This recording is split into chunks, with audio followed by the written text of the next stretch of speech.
ассалому алайкум бинандагони азиз. ҳафтаи навро бо хабарҳои ҷадид дар барномаи имрӯз оғоз менамоем. Дар студия бо шумо ман Малвина Манзарова ҳастам. Инак мутаваҷҷеҳ бошед ба сархати муҳимтарин хабарҳои рӯз. озодии ҷангҷӯёни давлати исломӣ Самандару Парвиз бо фармони президент. сабаби асосии зиндагӣ накардани мардуми селзадаи ноҳияи Дарвоз дар Данғара чист? чаро дар Қирғизистон ва Тоҷикистон кор яккор асту аммо маош гуногун? баландравии қурби доллар дар Тоҷикистон ба чӣ рабт дорад? хуруҷи бемории фалаҷеландри дар Тоҷикистон. гармии ҳаво боз то кай дар Тоҷикистон идома дорад? эҳтимоли селравиҳои навбатӣ дар кишвар. чанде қабл ду ҷавонписари шаҳрвандони Тоҷикистон аз кишвари Сурия ки онҷо ба давлати исломӣ пайваст буданд ихтиёран пушаймон шуда ба ватан баргаштанд. ҳоло бошад дар асоси фармони раис ҷумҳур Эмомалӣ Раҳмон шоми 14 август ин ду ҷангҷӯи собиқ давлати исломӣ Қосимов Парвизи 20 сола ва Қаландаров Самандари 25 сола аз боздоштгоҳи Душанбе озод карданд.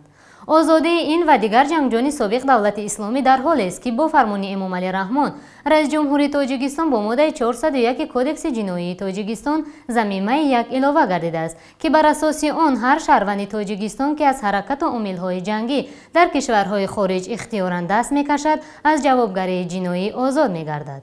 ин дар ҳолест ки ҳафтаи гузашта мақомоти амнияти Тоҷикистон бо пахши як гузориш тариқи шабакаи аввали телевизиони кишвар аз боздошти даҳҳо ҷавонони тоҷик аз ҷангҳои Ироқу Сурия хабар доданд. дар ин гузориш бархе аз ҷангҷӯёни собиқ давлати исломӣ ҳангоми вуруд ба хоки Тоҷикистон дар фурудгоҳ ба зону зада хоки ватанро мебусиданд ва қисми дигар хок ба пешонӣ молида изҳор медоштанд ки бояд шукронаи оромию осоиштагии ватан кард. дар ин бора ҷомеашинос Зайниддин Орифӣ чунин мегӯяд ки дохил шудан ба ин гуна гурӯҳҳои тундрав танҳо аз бесаводӣ ва надоштани маълумоти кофӣ дар бораи дин аст.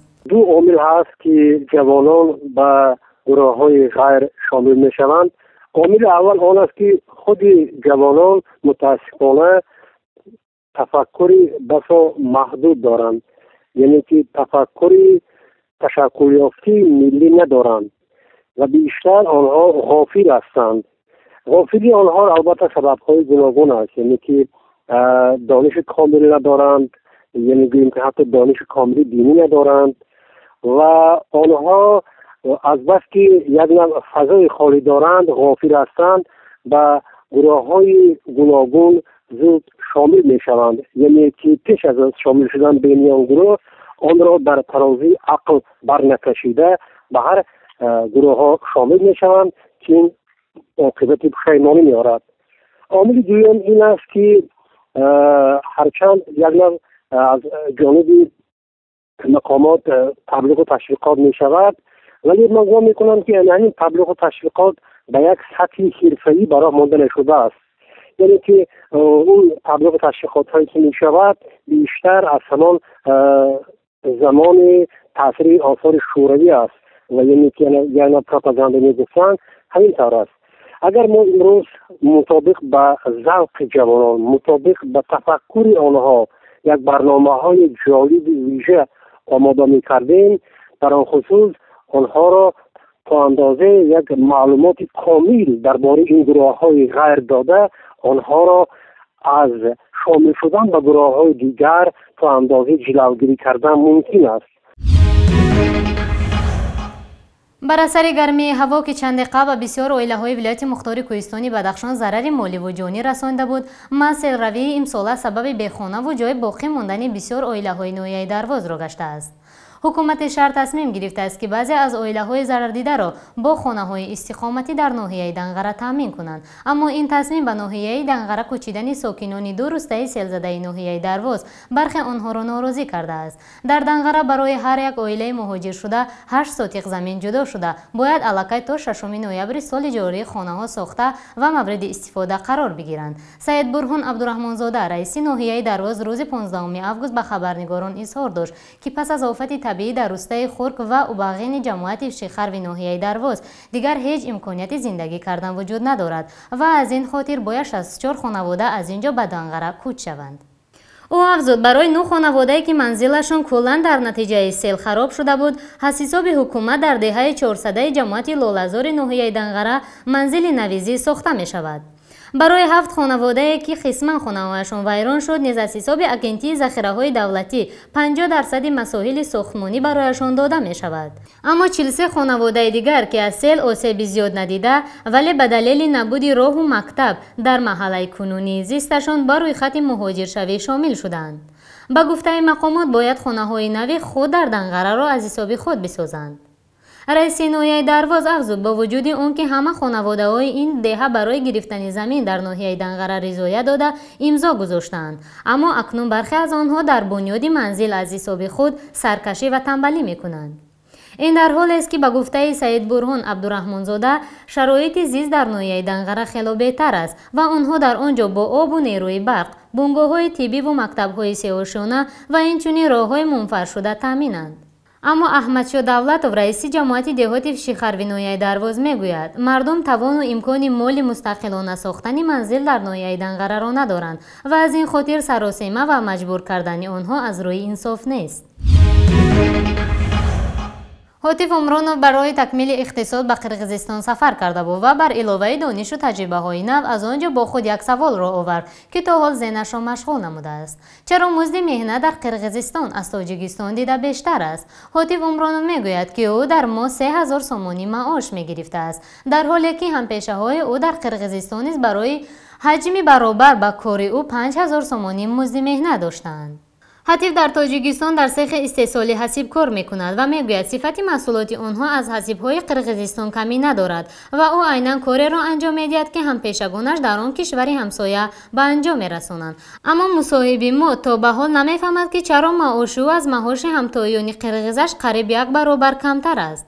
او ذکر کرد حالا در نزد کارده‌اش مسئله بالا بردن معاش را گذاشته است و اگر این طلب هاتی به نوبت گرفته نشود او قصد دارد کارش را در خارج ادامه دهد. البته تفاوت معاش در بین قرقیزستان و تاجیکستان عامل‌های زیاد دارد و میتوان چند عدد از این عامل‌ها را چنین بیان کرد که اولین عامل در بلند بودن سطح انداز می باشد. یعنی اگر در کشور ما یک نفر با 5 کارمندش معاش دهد، باید از این 5 کارمند با اندازه معاش انداز سپارد و این انداز وقتی که انداز میسپارد مجبور می شود که وای سطح معاش کارمندش رو پس نشون دهد. بنابراین یکی از مشکلات این است که در کشور ما امروز 2 نمود حسابداری به وجود آمده است، یعنی یک رسمی و یک سیاه، که در رسما مثلا شاید معاش یک کارمند زیاد باشد ولی در غیر رسمی معاش کارمند زیاد است ولی در چیزهای رسمی آن را پس نشان میدهند. این یکی از عامل ها است. دوم عامل این کروپسیا می باشد. کشور ما اونقدر در کروپسیا غوطیده است که اگر یک نفر برای مثلا چند نفر جای کار ایجاد کند و معاش بلند دهد، حتما از چندین جا باید وی تفتیش شود و به آنها یگان گونه فشار و مثلا از بگیم کروپسیا به حد تاجیکستان زیاد تهدید نمیکند، ولی در تاجیکستان برای این سازمان ها نه شرایط مناسب فراهم شده است و نه آنها در اینجا احساس امنیت میکنند. بانک ملی تاجیکستان باز از بالاروی قرب دلار در بازارهای نقد کشور خبر داده است. طبق اطلاع این نهاد افزایش قرب اسعار آمریکایی هفته روان ادامه یافته، ارزش $1 تا به 6.72 و 6.74 سومانی رسیده است. بانک ملی یکی از عامل‌های افزایش قرب دلار را کاهش یافتن ارزش روبل ارزیابی می‌کند که 1000 روبل روسی به 102-105 سومانی برابر شده است. قرب یورو باشد اندک بلند گردیده 7.125-7.129 سومانی را تشکیل می‌دهد. بانک ملی تاکید می‌کند که رسما قرب میانه دلار در نقطه‌های مبادله اسعار جمهوری 6.152 و 6.154 سومانی مقرر کرده شده است. در همین حال برخی از ساکنان میگویند فرق قربی که در آویزه‌ها نشان داده شده است از قرب واقعی باعث فریب خوردن مردم و افزایش درآمد مفت صرافان شده است. اقتصادشناس ایوب بیگمov درباره بلند و پست شدن قرب دلار چنین گفت که سبب اساسی پست شدن روبل روسی است. برای صاحبکاران کرد میانه وطنی همه شرایط ساخته شود. صاحبکار باید بخطر و موفق باشد و در این حالت صاحبکاران وطنی می توانند همه آن محصولاتی که اهالی تاجیکستان به آن نیاز دارد استحصال کنند. غیر از این استحصال محصولات رقابت‌پذیر ба роҳ монда шавад ва ба бозори ҷаҳонӣ бароварда шавад. инчунин технологияҳои инноватсионӣ метавонанд ворид кунанд ва ба роҳ монанд. вақте ки иқтисодиёти тоҷикистон худ қавӣ мешавад, асъори миллӣ низ қавӣ мешавад. то он даме ки иқтисодиёти тоҷикистон ва асъори миллии он сомонӣ аз иқтисодиёти тоҷикистон ва пули русия рубл вобастагӣ дорад, сомонӣ ҳамон қадар осебпазир монда мегирад. бинандагони гиромӣ, ҳоло таваҷҷӯҳ намоед ба бархе аз ҷолибтарин хабарҳои минтақа бо таври кӯтоҳаш. масъулини ширкати ҳавопаймои ӯзбекистон ҳавоюларӣ мегӯяд, ҳавопаймои ин ширкат барои асаргирии парвози худ дар масири Тошкан Душанбе омода аст. Валерий Тян, дабири кулли ширкати ҳавопаймои давлати Ӯзбекистон гуфт: ҳавопаймои мо омода аст ҳатто дар давоми соли равон парвозҳои худро дар масири Тошкан Душанбе асар бигирад.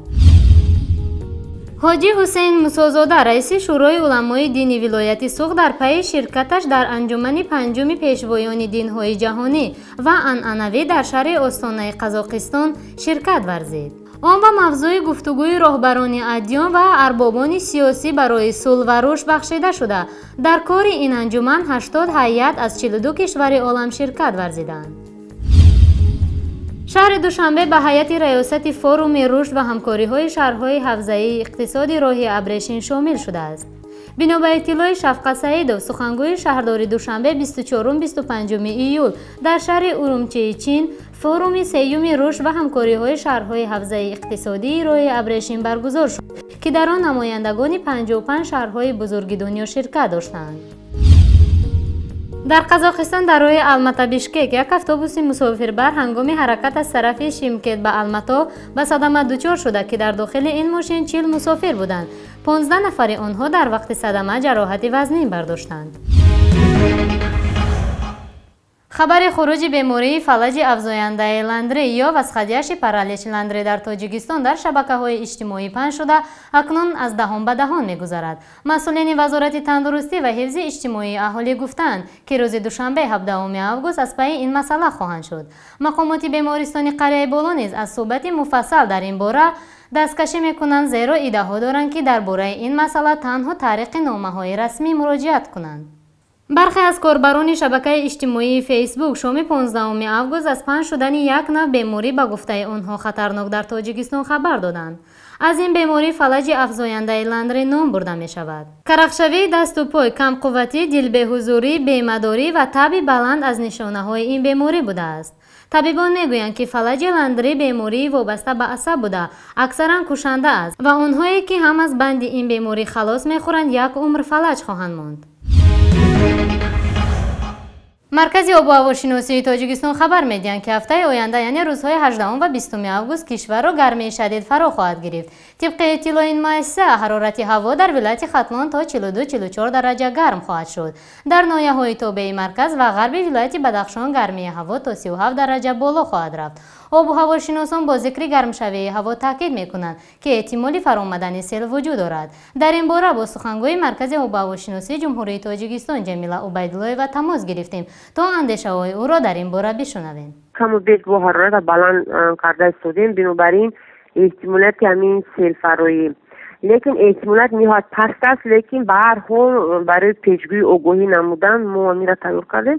асосан ҳарорати ҳаво эҳтимол аст, ки дар минтақаҳои кӯҳӣ 30 то 35 дараҷаро ташкил диҳад, яъне ки пешгӯӣ ҳамин хел аст, ва дар қисматҳои ҷанубӣ то 42, дар шаҳри Душанбе то 39-40 ва бинобар ин ин се рӯз каму беш баланд шуда, 22 сар карда боз пашаи ҳарорати ҳаво ва то 31-36 дараҷа расидани он дар водиё дар назар аст. тамошобинони азиз, инҷо ба поёни барномаи имрӯз расидем. бароятон хабарҳои хуш ва сурури зиндагиро таманно дорам. то бахшҳои навбатӣ, худо нигаҳдоратон.